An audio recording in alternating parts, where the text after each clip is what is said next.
সুপ্রিয় দর্শক, আসসালামু আলাইকুম। আপনাদের সবাইকে স্বাগত জানাচ্ছি এখনকার আলোচনায়। আপনাদের সঙ্গে আছি আমি সিরাজুল ইসলাম। দর্শক, আজকে বাংলাদেশ চীন সম্পর্ক নিয়ে আলোচনা করব। একই সাথে আলোচনা করব বাংলাদেশ চীন থেকে যে 10C এই যুদ্ধ বিমান কেনার আলোচনা করছে। বাংলাদেশের প্রধানমন্ত্রী তারেক রহমান চীন সফরে রয়েছেন, সেখানে তিস্তা প্রকল্প নিয়ে আলোচনা হবে।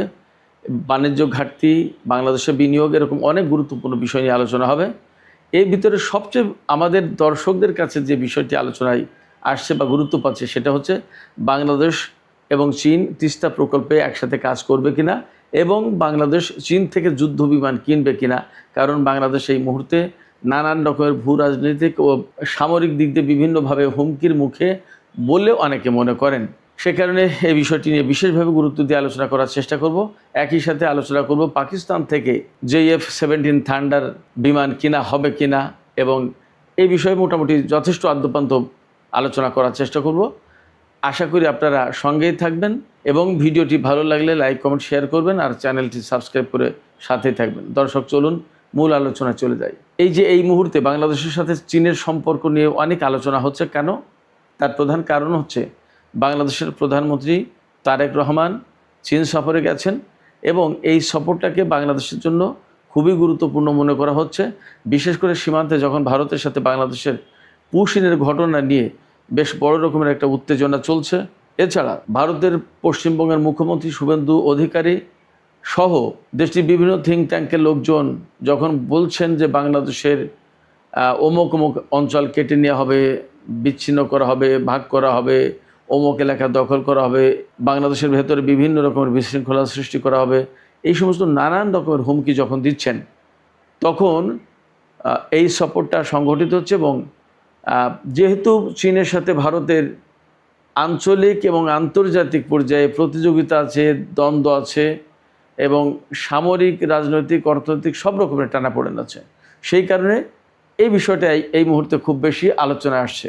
একই সাথে তিস্তা চুক্তিও কিন্তু খুব গুরুত্বপূর্ণ। তিস্তা চুক্তি গুরুত্বপূর্ণ এই কারণে, তিস্তা নদীর উপর বাদ দিয়ে ভারত আমাদের এপাশের নদীকে একেবারেই মেরে ফেলেছে, যার কারণে শুষ্ক মৌসুমে একেবারে মরুভূমি, আর যখন বর্ষা মৌসুম আসে, এই যে এখন তিস্তা প্রকল্প সমস্ত সব কপাট খুলে দিচ্ছে এবং আমাদের এপাশে বন্যায় ডুবে যাবে। তো এই যে যখন আমাদের পানি দরকার তখন আটকে রাখে, আর যখন পানির দরকার না তখন ছেড়ে দিয়ে আমাদের ডুবিয়ে মারে। এই যে এরকমের বিভিন্ন রকমের সংকট আছে, এই সংকটগুলো আসলে এই তিস্তা প্রকল্পের সাথে অনেক কিছু জড়িত। বাংলাদেশের প্রধানমন্ত্রী তারেক রহমান যখন চীন সফরে গেছেন, তখন এই বিষয়টা নিয়ে কতদূর কি হবে, আমরা চুক্তি করব কিনা, চীন আমাদেরকে ব্যাপারে সাহায্য করবে কিনা, চীন এখানে অংশগ্রহণ করবে কিনা, আমাদেরকে কারিগরি সহায়তার পাশাপাশি আর্থিক সহায়তা দিয়ে সাহায্য করবে কিনা, পাশে থাকবে কিনা, এই সমস্ত নানান রকমের আলোচনা চলছে। সমস্ত সব কিছু ছাপিয়ে সবচেয়ে বড় প্রশ্ন দেখা দিয়েছে যে বাংলাদেশ কি চীন থেকে নতুন করে মোটামুটি আধুনিক 4.5 জেনারেশন, যেটা অর্থাৎ প্রজন্ম 4.5, 5th জেনারেশন বলে, এটা 4.5 জেনারেশন, এই জেনারেশনের J-10C এই বিমান, যুদ্ধ বিমান, মাল্টিরোল ফাইটার আমরা কিনবো কিনা, এটা নিয়ে কোনো চুক্তি হবে কিনা, এটা নিয়ে আলোচনা হবে কিনা, ইত্যাদি ইত্যাদি। এবং এই বিমানের ব্যাপারে এত বেশি আগ্রহ মানুষের এই কারণে, গত বছরের মে মাসে ভারত এবং পাকিস্তানের ভেতরে 6 দিনের একটা সংক্ষিপ্ত যুদ্ধ হয়েছিল। সেই যুদ্ধের সময় পাকিস্তান একেবারে সহজেই চীনের কাছ থেকে পাওয়া এই J-10C এই বিমানটা ব্যবহার করে ভারতের রাফাল বিমান, অত্যাধুনিক বিমান রাফাল বিমান, এই বিমানকে পরাজিত করেছিল এবং ভারত মারাত্মক রকমের কোণঠাসা হয়ে পড়েছিল। ভারতের অনেকগুলো বিমান ভূপাতিত করেছিল পাকিস্তানের বিমান বাহিনী বা পাকিস্তানের পাইলটরা, বা এই J-10C বিমান ব্যবহার করে। সেই কারণে বাংলাদেশের মানুষ মনে করে যে এই বিমান কিনলে বুঝি আমরা ভারতের মোকাবেলায় বা ভারতের এগেনস্টে আমরা একটা শক্তিশালী অবস্থানে থাকতে পারবো এবং ভারত আমাদের বিমান বাহিনীকে বা আমাদের সামরিক শক্তিকে খানিকটা সমীহ করবে, এইরকম একটা জায়গা থেকে মানুষ প্রত্যাশা করেন। আসলে আমি যা বলি, সবচেয়ে বড় যে কারণ এই রকম প্রত্যাশার, সেটা হচ্ছে যারা এই সমস্ত প্রত্যাশা করে, যারা এরকম চিন্তা করে, তারা প্রত্যেকটা মানুষ বাংলাদেশকে ভালোবাসে। তারা বাংলাদেশের উন্নতি চায়, বাংলাদেশের কল্যাণ চায়, বাংলাদেশ স্বাধীন সার্বভৌম রাষ্ট্র হিসেবে বিশ্বের বুকে বুক উঁচু করে, মাথা উঁচু করে দাঁড়িয়ে থাকুক, দাঁড়াক, এটা চাই। যার কারণে তারা চাই ভারত কেন, যে কোনো দেশের মোকাবেলায় বা যে কোনো দেশের সামরিক সক্ষমতার সামনে যেন আমরা একেবারে দুর্বল, খুব নরম অবস্থানে বা খুব খারাপ অবস্থায় না থাকি, এই প্রত্যাশাগুলোই মানুষের। যার কারণে এই যে আমাকে অনেক দিন ধরে অনেক দর্শক অনুরোধ করেছেন যে আপনি বাংলাদেশের সামরিক সক্ষমতা, ইরান, ইসরায়েল, আমেরিকার এই যুদ্ধের প্রেক্ষাপটে বাংলাদেশের কী করণীয়, কী করা উচিত, বা বাংলাদেশের সামরিক সক্ষমতা কোথায়, কোন কোন জায়গায় কাজ করা দরকার, পাকিস্তানের সাথে, চীনের সাথে, ইরানের সাথে আমরা কিভাবে সম্পর্ক করতে পারি, ইত্যাদি ইত্যাদি। এবং আমি যতদূর মনে করতে পারি কেউই এই পর্যন্ত বলেনি যে ভারতের সাথে সম্পর্ক আমরা কিভাবে ডেভেলপ করতে পারি, ভারতের কাছ থেকে আমরা কী কী কিনে সামরিক দিকে উন্নতি করতে পারি, এই সমস্ত কেউ বলেনি। যার কারণে বুঝতে পারি যে কেন যেন মানুষের ভেতরে একটা ভারত বিরোধী ফিলিংস আছে। এটা মোটামুটি আমি দেখতে পারি, বুঝতে পারি। অবশ্য ভারত বিরোধী ফিলিংস হওয়ার একটা বড় কারণ আছে, একটা না অনেকগুলো কারণ থাকতে পারে। তার ভিতরে আমি একটা কথা একটু বলে আসি এখানে। ভারত আমাদের একেবারে নিকটতম প্রতিবেশী, 3 দিকে ভারত, একদিকে আমাদের বঙ্গোপসাগর। সেক্ষেত্রে ভারত আমাদের আসলেই খুবই গুরুত্বপূর্ণ এবং নিকটতম প্রতিবেশী তো বটেই, গুরুত্বপূর্ণ প্রতিবেশীও বটে। ভারতকে মাইনাস করে আমাদের চিন্তাভাবনা করা খুব কঠিন। এই জায়গায় আমরা আসলে ভারতকে বন্ধু হিসেবে, সুন্দর, ভালো, সৎ এবং সুপ্রতিবেশী হিসেবে দেখতে চেয়েছি বা দেখতে চাই। কিন্তু মুশকিলটা হয়েছে, আমি আরেকটু কথা বলি, আমাদের 1971 সালে ভারত যে মুক্তিযুদ্ধে আমাদের যে স্বাধীনতা অর্জনের ক্ষেত্রে তারা যে সহযোগিতা করেছিল, তার জন্য আমাদের কৃতজ্ঞতা এবং ধন্যবাদ আছে। কিন্তু এই স্বাধীনতার পরেই তারা যে কাজগুলো করেছে, সেই কাজগুলো কিন্তু আমাদের দেশের স্বার্থে, আমাদের ভৌগোলিক সীমানার স্বার্থে, আমাদের স্বাধীনতা, সার্বভৌমত্বের স্বার্থে, আমাদের জনগণের স্বার্থে খুব একটা বেশি যায়নি। বাংলাদেশ স্বাধীন হওয়ার পরেই কিন্তু ফারাক্কাবাদ চালু করেছে এবং শেখ মুজিবুর রহমানের কাছ থেকে অনুমতি নিয়ে পরীক্ষামূলক চালু করা হয়েছিল। সেই পরীক্ষামূলক চালু আর জীবনে কোনোদিন শেষ হলো না। পরবর্তীতে আমরা ফারাক্কাবাদের কতটা নির্মম শিকার আমরা বাংলাদেশের প্রত্যেকটা নাগরিক কম বেশি জানি, ভারতের লোকজনও জানে, আন্তর্জাতিক সম্প্রদায়ের লোকজনও জানে। এটা আন্তর্জাতিক একটা ইস্যু। এরপরে তিস্তা প্রকল্প, একই কাহিনী। তিস্তার উজানে বাদ দিয়ে আমাদের উত্তর অঞ্চলের সবচেয়ে বড় নদী তিস্তা, সেই তিস্তা নদীকে একদম মেরে ফেলেছে, ধ্বংস করে দিয়েছে এবং আমরা এখন মরুভূমি প্রায় উত্তরাঞ্চল। বর্ষাকালে পানি ছেড়ে দিলে আমরা ডুবে মরি, নদীর নাব্যতা নেই, স্রোত নেই, নদীর বাদ দেওয়ার কারণে স্রোত নেই আমাদের পাশে। দিন দিন নদী ভেঙে চর পড়ে নদীর নাব্যতা হারিয়েছে। বর্ষাকালে যখন প্রচণ্ড রকম বেগে পানি ছেড়ে দেয়, প্রচুর পরিমাণে পানি ছেড়ে দেয়, আমাদের নদীতে ধারণ ক্ষমতা না থাকার কারণে, নাব্যতা না থাকার কারণে সেই পানি একাকার হয়ে যায়, একুল ওকুল দুকুল ছাপিয়ে বন্যা সৃষ্টি করে এবং আমাদের ফসলের ক্ষতি হয়, মানুষজনের ক্ষতি হয়। প্রতি বছর আমরা আর্থিক সংকটে পড়ে যাই, বন্যায় ক্ষতিগ্রস্ত হয়ে। তার মানে আমাদের, এবং এই যে তারা বন্যায় মারছে, শুষ্ক মৌসুমে পানিতে মারছে, অর্থাৎ 2 মৌসুমেই পানিতে মারছে, একবার পানি না দিয়ে আর একবার পানি দিয়ে। এই যে পানি দিয়ে এবং না দিয়ে, তার মানে কি, ভারত আমাদেরকে বোঝালো যে আমি যদি দিই তবে তুমি পাবে, আমি যদি না দিই তবে তুমি পাবে না। তার মানে আমরা তাদের উপর নির্ভরশীল। এই যে বড় ভয় সুলভ একটা আচরণ করলো, অর্থাৎ কোনো ক্ষেত্রে সে প্রভু হয়ে দাঁড়ালো যে সে দিলে পাবো, না দিলে পাবো না। অথচ আন্তর্জাতিক নদী হিসেবে আমাদের কিন্তু ন্যায্য অধিকার, আমার ভাটির দেশ হিসেবে আমাদের পানি পাওয়ার অধিকার, ন্যায্য অধিকার, সেই অধিকার থেকে আমাদের বঞ্চিত করছে। একইভাবে এরকম আমাদের বাংলাদেশের উজানে বলা হয় 54টা নদীতে, অভিন্ন 54টা নদীতে বাদ দিয়েছে, কিন্তু সংখ্যাটা সম্ভবত আরও বেশি। আমরা যদি 54টা নদীর কথা ধরিও, তাহলেও বাংলাদেশের ভেতরে আরও বহু সংখ্যক নদী এই বাঁধ এবং ভারতের পানি আটকে দেওয়ার কারণে আমাদের নদীগুলো মরে গেছে। খাল, বিল, নদী, নালা সব কিছু শেষ। আমাদের এতে মাছের প্রজন্ম, মাছের প্রজাতি নষ্ট হয়েছে, আমাদের ধান ফসল, আমাদের নদীর নাব্যতা, জোয়ার না থাকার কারণে উজানে লবণাক্ত পানি চলে আসছে। আমরা ভূপ্রকৃতি বিভিন্নভাবে, মরুকরণ হচ্ছে, লবণাক্ততা হচ্ছে, বহুভাবে আমরা ক্ষতিগ্রস্ত। জলবায়ু, আবহাওয়াগত সব দিক দিয়ে আমরা ক্ষতিগ্রস্ত এই ভারতের কারণেই। সেক্ষেত্রে বাংলাদেশের মানুষ ভারতকে যদিও বন্ধু ভাবতে চায়, বন্ধু ভেবেছিল, কিন্তু ভারতের কারণেই সেই জিনিসটা নষ্ট হয়ে গেছে। একদম সহজ কথা। এই কথাটা ভারত কখনোই বুঝতে চেয়েছে বলে আমার কাছে মনে হয় না। যাই হোক, এইরকম একটা জায়গা থেকে আমরা তো অনেক অনেক জায়গায় বঞ্চিত।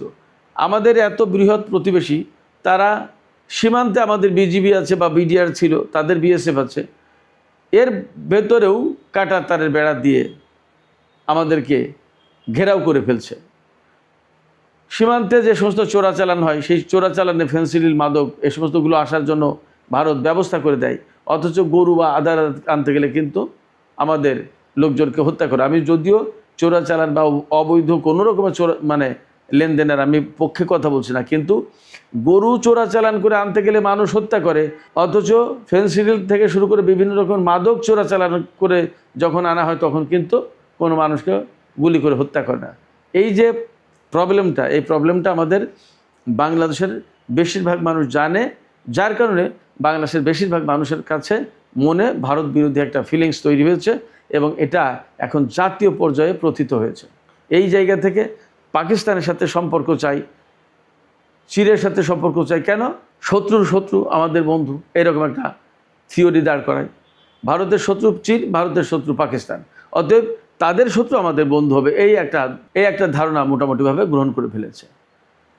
যাই হোক, আমি মূল আলোচনা আসি এবার সেই যুদ্ধ বিমান নিয়ে। যুদ্ধ বিমানের যে আলোচনাটা করতে চাই সেটি হচ্ছে, হ্যাঁ, বাংলাদেশ চীনের কাছ থেকে যে 10C এই যুদ্ধ বিমান কিনতে চায়, এ ব্যাপারে অনেকটা আলোচনা এগিয়েছে। বিশেষ করে অন্তর্বর্তী সরকারের আমলে এই বিষয়গুলো নিয়ে অনেকটা কাজ হয়েছিল। বর্তমান যে সরকার, বিএনপির নেতৃত্বাধীন সরকার বা বিএনপির সরকার, এই সময়েও এই আলোচনা এগিয়ে যাচ্ছে। এই আলোচনা বাতিল করা হয়নি, বরং চুক্তিটা কীভাবে টেকনিক্যালি সুন্দরভাবে করা যায় সেইটা নিয়েই আলোচনা হচ্ছে। বর্তমানে যে সফর চলছে প্রধানমন্ত্রীর, এই সফরে এটা খুবই গুরুত্বপূর্ণ এজেন্ডা এবং এই বিষয়ে আলাপ আলোচনা তো হবেই। চুক্তি যদি নাও হয় তাহলে চুক্তির খুব কাছাকাছি চলে যাবে, এরকম একটা ব্যাপার। সেক্ষেত্রে বাংলাদেশ 20টা থেকে 24টা যে 10C বিমান কেনার চিন্তা করছে, এরকম তথ্য। এই বিমান যদি আমরা কিনতে পারি তাহলে নিশ্চয়ই আমাদের বাংলাদেশে এই পর্যন্ত বাংলাদেশের হাতে যে সমস্ত যুদ্ধ বিমান আছে তার ভিতরে সবচেয়ে সক্ষম, ক্ষমতা সম্পন্ন বিমান হবে এই যে 10C বিমান। এটা 4.5 জেনারেশনের, অর্থাৎ চতুর্থ প্রজন্মের যে বিমান তার চেয়ে উপরে, পঞ্চম প্রজন্মের চেয়ে নিচেই। এটা অনেক ভালো বিমান। এই বিমানগুলো প্রতিটি বিমানের দাম পড়বে প্রায় 730 কোটি টাকা করে, শুধু একটি বিমানের দাম। পূর্ণাঙ্গ প্যাকেজ যদি নেওয়া হয় তার ভিতরে প্রশিক্ষণ থাকে, পাইলটদের প্রশিক্ষণ, স্পেয়ার পার্টসের দাম থাকে, এরপরে আরও বিভিন্ন রকমের প্রশিক্ষণ, নানা রকমের সার্ভিস, আদার ইস্যু থাকে এখানে। সেগুলো সব কিছু মিলে যদি 20টি যে 10C এই বিমান কেনা হয় তাহলে তার দাম পড়বে প্রায় 15,000 কোটি টাকা। তো এই বিমান কেনা মানেই বাংলাদেশের বিমান বাহিনী একেবারে দারুণভাবে শক্তিশালী হয়ে উঠবে এবং আধুনিক হয়ে যাবে। এর পাশাপাশি যদি পাকিস্তান থেকে আপনার JF-17 থান্ডার এই বিমান কেনে তাহলে আরও আধুনিকায়নে আরও খানিকটা এগিয়ে গেল। তার যে 10C কিন্তু উন্নত বিমান, JF-17 যেটা পাকিস্তানের কাছ থেকে কেনা হবে তার চেয়ে কিন্তু যে 10C বিমানটা আরও বেশি শক্তিশালী এবং উন্নত, দামও বেশি, দামও প্রায় ডাবল। পাকিস্তানের একটা বিমান প্রায় 365 কোটি টাকা মতো পড়বে, আর সেখানে যে 10C পড়বে 730 কোটি টাকা, প্রায় ডাবল। তো সেক্ষেত্রে শক্তির তুলনায় JF-17 থান্ডারের চেয়ে যে 10C যে ডাবল তা কিন্তু বলা যাবে না, কিন্তু মানে অবশ্যই যে 10C উন্নত। এই দুই বিমান থাকলে যা দাঁড়াচ্ছে, যে JF-17 এটাও কিন্তু চীনা প্রযুক্তির, পাকিস্তানে অ্যাসেম্বল করা, পাকিস্তানে তৈরি, চীন এবং পাকিস্তান মিলে করেছে এটা। আর যে 10C এটা কমপ্লিটলি চীনের। তার মানে এই দুই ধরনের বিমান যদি বাংলাদেশে আসে তাহলে দুটো জায়গায় চীনের প্রযুক্তি, চীনা ছোঁয়া কিন্তু আছে। তো সেই জায়গা থেকে এই দুই রকমের বিমান যদি গোটা 50 বাংলাদেশের হাতে আসে তাহলে বেশ খানিকটা শক্তিশালী হয় বাংলাদেশের বিমান বাহিনী। বাংলাদেশের বিমান বাহিনীর হাতে এবং তো যতদূর জানা যায় প্রায় 79-80টি যুদ্ধ বিমান আছে। তার ভিতরে আমাদের এখন পর্যন্ত যে বিমান আমাদের হাতে আছে যুদ্ধ বিমান, তার ভিতরে সবচেয়ে ভালো বিমান হচ্ছে MiG-29। এই MiG-29-এর পরে যে বিমান সেটা হচ্ছে যে F-7BG। তো এই F-7 সিরিজের যে বিমানগুলো, এই বিমানের মডেল কিন্তু তৈরি হয়েছে 1960-65 সালের দিকে। সেই বিমান আমরা কিনেছি 2011 সালে চুক্তি হয়েছে, 2013 সালে কিনেছি চীনের কাছ থেকে বেশ কিছু বিমান। তো MiG-29 পরেই এই যে F-7 সিরিজের বিমান আমাদের হাতে আছে। আমাদের হাতে আছে রাশিয়ার তৈরি বা আরও বিভিন্ন জায়গার হেলিকপ্টার, তারপরে মার্কিন হারকিউলিস বিমান, পরিবহন বিমান যেটা, এরকম বিভিন্ন দেশের বিমান আছে। তবে আমাদের যুদ্ধ বিমান মূলত রাশিয়া এবং চীনের তৈরি বিমান। তো এই পর্যায়ে আমাদের বিমান বাহিনীকে যদি সত্যি আধুনিকায়ন করতে হয়, আধুনিক করতে হয়, শক্তিশালী করতে হয়, তাহলে এই সমস্ত বিমান কেনার কোনো বিকল্প নেই। সেক্ষেত্রে বাংলাদেশ সরকার যখন উদ্যোগ নিয়েছে এবং এ ব্যাপারে দুই দেশের সাথেই আলোচনা চলছে, তাতে নিশ্চয়ই আমরা একটা ভালো অবস্থায় যাব এবং এই চুক্তি হবে, এমনটা আমরা আশা করতেই পারি। এখানে কয়েকজন দর্শক প্রশ্ন করেছেন, সেই প্রশ্নগুলোর একটু জবাব দিই। প্রথম একজন প্রশ্ন করেছেন যে আমরা এই ধরনের বিমান কিনতে গেলে ভারতের আপত্তি কেন, বা আপত্তি থাকা উচিত কিনা, বা আপত্তি করবে কেন। আমি মনে করি যে যেহেতু বাংলাদেশ স্বাধীন সার্বভৌম দেশ, আমরা কার কাছ থেকে কী কিনবো সেটা আমাদের সম্পূর্ণ নিজস্ব ব্যাপার। এখানে কারোর আপত্তি থাকা উচিত নয়, এটা সৎ প্রতিবেশী সুলভ আচরণ নয়। ভারত রাশিয়ার কাছ থেকে না আমেরিকার কাছ থেকে না ফ্রান্সের কাছ থেকে কার কাছ থেকে কী কেনে, এটা যেমন আমরা দেখি না, তেমনি আমরা কার কাছ থেকে কী কিনছি এটা ভারতের দেখা উচিত না। এটা কোনোভাবেই নীতিগত দিক দিয়ে সমর্থন করা যায় না। ফলে আমি এই দর্শকের প্রশ্নের সাথে সম্পূর্ণভাবে একমত। বাংলাদেশ চীন সম্পর্ক নিয়ে একটু আলোচনা করতে বলেছেন। আমি আপনাদেরকে খুব সহজে এবং সংক্ষেপে যে কথা বলতে চাই সেটি হচ্ছে, চীন বাংলাদেশের সাথে যথেষ্ট ভালো সম্পর্ক রাখে। এবং আমি আপনাদেরকে বলি, বাংলাদেশ স্বাধীন হওয়ার পরে বাংলাদেশের স্বাধীনতার সার্বভৌমত্বকে কিন্তু চীন প্রথমে স্বীকার করেনি, স্বীকৃতি দেয়নি।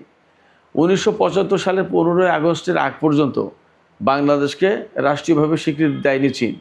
1975 সালের 15 আগস্ট যখন শেখ মুজিবুর রহমান মারা যান, তারপরে 31শে আগস্ট বাংলাদেশকে স্বীকৃতি দেয় চীন।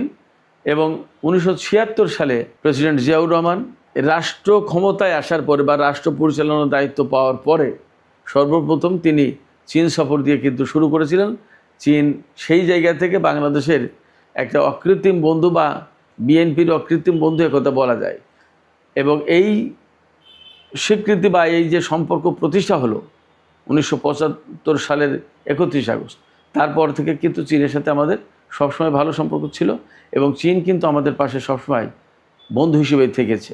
আর এখন বাণিজ্য আদার যে সমস্ত সেকশন আছে সেখানে আমরা কতটা চীন নির্ভর হয়ে পড়েছি সেটা তো আমাদের কম বেশি সবার জানা। তো চীনের সাথে অনেকে বলে চীন ব্যবসা ছাড়া কিছু বোঝে না। আমি ব্যক্তিগতভাবে বলি যে না, চীন ব্যবসা ছাড়া বোঝে না তা কিন্তু না, তার আন্তর্জাতিক অঙ্গনের বিরাট ভূ রাজনীতির পলিসি আছে। অতএব সে ব্যবসা ছাড়াও অনেক কিছু বোঝে এবং ব্যবসা যখন বোঝে তখন তার ভেতরে ভূ রাজনীতি থাকে।